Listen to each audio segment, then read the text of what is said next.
Pourquoi est-ce qu'aujourd'hui je ne craque pas pour une Model 3? Je ne craque pas pour une Model 3, pour une Model 3. Salut tout le monde, oui je sais, 3 jours après ou 4 jours après la vidéo sortie avec Valentin. Alors ça n'a pas été le seul à me motiver, même si Vodka, encore merci de m'avoir fait tester ce Model 3 Performance qui sera mien d'ici peu de temps. Je vais répondre à toutes vos questions, mais d'ores et déjà, oui, ce n'est pas un titre putaclic, je vais recevoir avant la fin de l'année 2020 ma Tesla Model 3 Performance. Je débute avec la première question de Michael qui me l'a posée sur Twitter. Pourquoi un tel achat? Tout simplement, et il faut le savoir, j'avais une Citroën, voilà, ça fait à peu près 2 ans que je roule en Citroën, donc c'est très bien, c'est une petite voiture citadine. J'avais envie de plus, tout simplement, et je réfléchissais à la voiture idéale qui pouvait me correspondre, et vous allez voir que le choix n'a pas été facile. Pourquoi un tel achat? Parce que j'en avais envie. D'un moment il faut y aller, c'est dur d'acheter une première voiture, surtout une Model 3 Performance qui coûte quand même un certain prix. C'est vraiment dur d'y aller, mais c'était le moment, donc je me suis dit allez vas-y, lance-toi. Florian me demande toujours sur Twitter, est-ce que je l'ai payé ou est-ce que c'est un partenariat? J'en aurais rêvé, je connais très bien les équipes de chez Tesla France, j'ai pu tester la Model X, j'avais déjà pu tester la Model 3 avec Tesla, j'avais pu tester la Model 3 Grande Autonomie avec Anil de la chaîne Wartech, j'ai pu tester la Model 3 Performance avec Valentin, là récemment en vidéo, et j'ai pu tester la Tesla Model 3 sur glace en Laponie avec Sébastien Delaney et Tesla. Donc autant vous dire que j'ai passé un coup de fil. Avant d'acheter une telle voiture, tu passes un coup de fil et tu dis bon, il est vrai que je vais en faire quand même quelques vidéos sur la chaîne. Il est vrai que je vais en parler beaucoup. Est-ce qu'il y a possibilité qu'on puisse au moins avoir quelques options, que je puisse montrer la voiture quand elle arrive dans un environnement un peu sympa pour la partager à ma communauté, etc. Ils m'ont très clairement dit, écoute, on va voir ce qu'on peut faire pour la livraison et je vais vous en reparler parce qu'il y a une question là-dessus. Mais aujourd'hui, que tu sois Will Smith, Jean Dujardin ou Romain Lannéry, il n'y a rien chez Tesla qu'on peut faire. Il n'y a pas une offre, il n'y a pas... Enfin, il n'y a rien. Donc j'ai acheté ma Tesla Model 3 comme n'importe qui en passant par le site internet et en mettant ma petite carte bancaire pour la pré-réserver. Là j'ai 2 questions en une sur Twitter. J'ai le petit neutre qui me demande combien coûte une voiture comme ça, le prix, l'assurance, la consommation. Et il y a également Charu98 qui me dit c'est quoi le prix de la voiture et les configurations. On va faire la configuration ensemble, comme ça sera encore plus simple pour vous de voir quelle Tesla vais-je recevoir et vous partager en vidéo très prochainement. Je vais sur tesla.com, je clique sur Tesla Model 3, je vais personnaliser ma commande. Une fois que je suis dans la configuration de la Tesla Model 3, je vais choisir le modèle Performance qui débute à 64 890 €. J'ai plus envie d'y penser. On a 2 autres modèles, l'autonomie standard plus, la voiture classique de chez Tesla, la plus entrée de gamme. Ensuite, on a le modèle grande autonomie et le modèle Performance qui a un tout petit peu moins d'autonomie que le modèle grande autonomie, mais par contre qui est beaucoup plus puissant et beaucoup plus joueur. Je sélectionne la couleur gris nuit métallisé. Oh, juste là à la revoir, Tesla Model 3 Performance, donc tu as les jantes en option qui sont noires brillantes, elles sont juste magnifiques ces jantes là, les étriers rouges que tu vois à l'intérieur de ces jantes, et le modèle gris nuit métallisé qui est une couleur, je trouve juste fabuleuse, qui est à 1050 € en option également. Je fais suivant, et à ce moment-là, je me suis dit, c'est la première vraie voiture de sport pour te faire plaisir. Vas-y un petit peu. Donc à ce moment-là, je sélectionne l'extérieur gris et l'intérieur noir et blanc. Et il faut savoir que c'est du cuir qui n'est pas du cuir animal, c'est du cuir vegan. Ça se nettoie vachement plus facilement. Donc j'avais pas peur de prendre du blanc, c'est vraiment pas salissant du tout. Si tu achètes une Tesla, c'est forcément pour avoir le mode de conduite autonome avec tous les capteurs qui vont autour et toutes les technologies qui sont embarquées. Donc j'ajoute l'option à 7500 €. Ça va permettre, en plus de l'avoir évidemment avec toutes les options d'intégrer quand je la reçois, de pouvoir la faire réellement évoluer avec les mises à jour de la conduite autonome qui peuvent subvenir à l'avenir dans les prochaines années, parce que le but d'une telle voiture, c'est de la mettre à jour comme ton iPhone. C'est pas de la changer tous les ans, c'est de pouvoir la faire évoluer au fil du temps et de la garder 5 à 10 ans et que dans 10 ans, elle ait les mêmes options en gros que les prochaines Tesla qui sortiront. Je fais suivant et à ce moment-là, je rentre mon prénom, mon nom, mon adresse email, ma carte bancaire. Emballer, c'est peser. C'est tout. C'est aussi simple que ça de faire une configuration Tesla. T'as l'impression d'acheter un iPhone chez Apple. Le prix d'achat comptant du coup pour cette voiture avec toutes les options qu'on a sélectionnées est de 74 490 €. Pour répondre sur le coût de la consommation, je suis allé me renseigner sur le site motor1.com avec un article qui date du 29 janvier 2020, donc assez récent. Pour un trajet standard de 360 km, en moyenne, on dépense 14,7 kWh pour 100 km. Ce qui nous fait que pour 300 km, en moyenne, on va payer 12,17 euros. 350 km, tu vas dépenser 13 euros, quoi. Voilà, 13-14 euros environ. Je passe à la question de L. Pauline qui me demande pourquoi avoir acheté la version performance. J'ai pris le modèle performance parce que je me suis dit que j'avais envie d'avoir le choix entre avoir de la conduite confort en étant sur l'autoroute avec le pilote autonome et pouvoir débarquer sur circuit avec tous mes potes et les faire vomir dans ma voiture. Voilà, parce que c'est marrant. Il faut savoir que dans le modèle performance, on a un mode track qui fait qu'on peut vraiment faire des tours de circuit, essayer de s'améliorer, calculer tout ça dans la voiture. Toutes celles et ceux qui pensent que je vais juste l'utiliser pour aller acheter le pain, vous vous trompez de ouf. J'ai déjà prévu les pneus neige, les pneus clous pour en faire sur la glace. Enfin vraiment, il va y avoir des vidéos avec cette bagnole, je veux la défoncer la voiture, je veux m'éclater avec. Kolev sur Twitter me demande le nombre de chevaux et le 0 à 100 en combien de temps. Pour ce modèle performance, j'ai 305 kWh, soit 482 chevaux, et la version grande autonomie, pour vous donner une idée, fait le 0 à 100 en 4,6 secondes contre 3,4 secondes, 3,5 secondes pour le modèle performance. Oxy me demande pourquoi pas une Model S. Je me suis longuement posé la question, est-ce que je prends une Model S d'occasion ou est-ce que je prends une Model 3 performance neuve? Honnêtement, le Model S, pour moi, ne m'était pas encore confortable parce que je suis encore beaucoup dans des tout petits parkings et dans des toutes petites rues sur Monaco. Je me suis dit, j'ai pas envie de me stresser avec une voiture qui est plus longue, j'ai vraiment envie d'avoir une voiture qui soit pratique, petite, compacte à déplacer. Le Model 3 m'a fait surtout craquer pour ça et je me suis dit, bah, on l'associe au modèle performance pour avoir quand même des performances assez sympas et s'éclater dans plein de situations telles que je vous les ai décrites. Ensuite, il y a Guillaume, toujours sur Twitter, qui me dit pourquoi pas la Porsche Taycan, la Porsche électrique. Alors déjà parce que, étant un fan absolu de Porsche, j'ai pas envie que la première Porsche que j'achète, ça soit une Porsche électrique. S'il vous plaît. Je peux pas. Pour moi, la Porsche Taycan, c'est t'as déjà une 911 Turbo S. Bon, t'as deux mômes à amener à l'école, tu veux te faire plaisir, t'as de l'argent, bah tu prends la Porsche Taycan pour bouger en ville et te dire que t'as une voiture électrique dernière génération. Mais là, je me vois pas du tout avoir comme première voiture une Porsche Taycan, même d'occasion ou autre, puis c'est des prix. Les prix, c'est quoi? C'est 150 000, 200 000 euros, je crois, la Porsche Taycan quand j'ai vu. Ça n'a rien à voir avec la Model 3, ok? On va déjà s'habituer à ce premier paiement-là et puis on verra dans quelques dizaines d'années, hein. La question la plus intéressante m'a été posée par Bastien sur Twitter. Pourquoi cette voiture et pas une autre? Je me mets à nu pour vous répondre. 70 000 euros, aujourd'hui c'est énorme. Tu peux acheter une Mercedes AMG d'occasion, tu peux acheter une Porsche Macan S, tu peux... Enfin, c'est vraiment, je me suis longuement posé la question parce que j'adore l'automobile, j'adore la mécanique, j'adore ce bruit.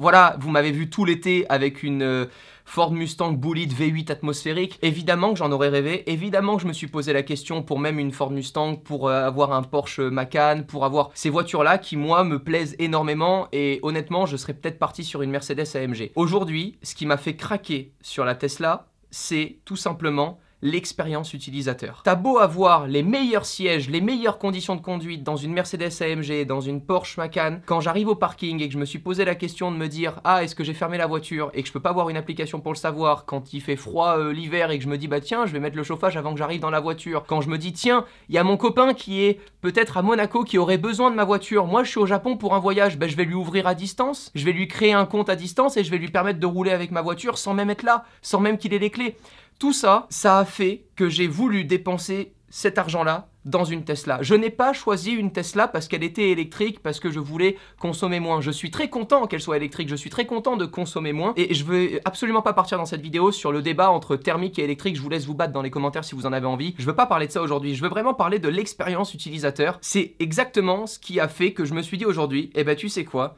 Le week-end, tu continueras d'emprunter une Ford Mustang, tu essaieras d'aller sur des circuits pour rouler des voitures et tu les loueras et tu t'amuseras. Mais aujourd'hui, quelle classe et quel confort c'est que d'être dans une petite rue qui résonne et d'allumer une voiture qui fait zéro bruit, de déranger personne, d'avoir toutes les technologies à l'intérieur.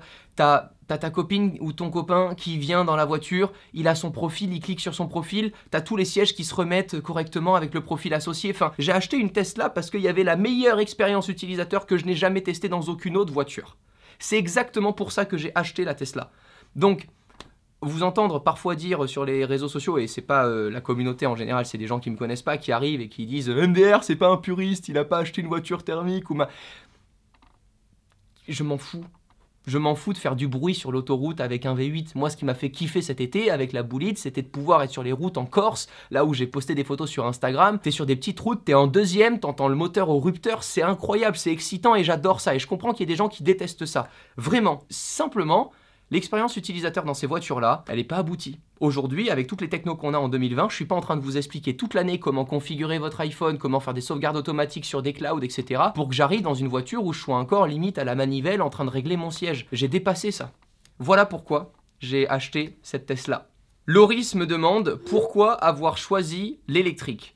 Je n'ai pas choisi l'électrique. J'ai été contraint de passer à l'électrique parce que dans ces véhicules électriques sont embarquées les meilleures expériences utilisateurs avec les meilleures technologies du moment pour moi.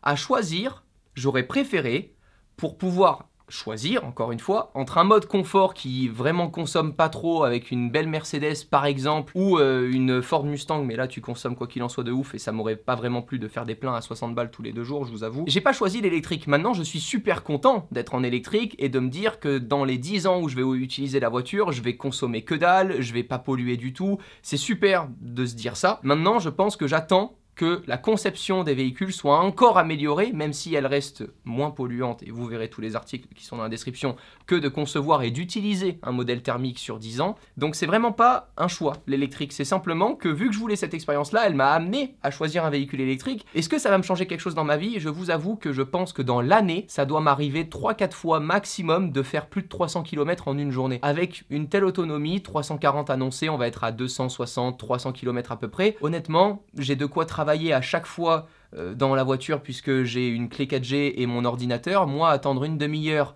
que ça soit en arrivant plus tôt à l'hôtel ou sur l'autoroute pour recharger avec un superchargeur, ça me change pas grand chose à ma vie aujourd'hui parce que j'ai la chance d'avoir un travail à distance où je peux travailler tout le temps à n'importe quelle heure. Je me suis pas posé la question de « Ah, je vais être handicapé avec l'électrique ou pas ». Pas du tout. Et c'est ce qui a fait que sans le vouloir, ça ne m'a absolument rien fait. Ça m'a pas perturbé de savoir que j'allais passer à l'électrique. J'ai même pas regardé la consommation ni le prix, j'ai regardé ça après avoir commandé la Tesla parce que je m'en souvenais pas par cœur. Titouan du coup qui me demande, est-ce que tu penses que pour l'écologie, les voitures électriques soient une réelle avancée? Je pense qu'on est en constante amélioration. Aujourd'hui, fabriquer un véhicule, qui soit thermique ou électrique, ça consomme de l'énergie et ça pollue. C'est faux de dire qu'aujourd'hui on ne pollue pas avec un véhicule électrique. Tu déplaces le problème, tu ne pollues pas en ville quand tu roules parce que tu as l'impression qu'il n'y a pas d'échappement ni autre qui sort. Quoi qu'il en soit, tu vas polluer beaucoup moins sur le long terme. Une voiture électrique aujourd'hui qui sort d'usine, qui est vendue, qui est utilisée 10 ans et qui ensuite est revendue ou qui comporte des pièces qui peuvent être réutilisées, je pense que ça a un réel intérêt dans l'avenir. Aujourd'hui, ça serait faux de dire qu'un véhicule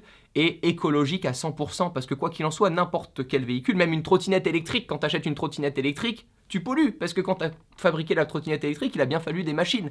Donc à un moment donné, ça serait faux et je pense qu'il y a eu beaucoup d'amalgame avec une communication trop forte qui a été faite par les constructeurs qui n'arrêtaient pas de dire avec ces véhicules on pollue pas et c'est rentré dans la tête des gens alors qu'en fait c'est simplement que tu émets moins de CO2 quand tu as un véhicule électrique dans les 10 ans quand tu l'utilises que quand tu as un véhicule thermique. Et je pense que sur la longue, ça joue une réelle différence et c'est réellement mieux pour l'écologie aujourd'hui de consommer électrique que de consommer thermique.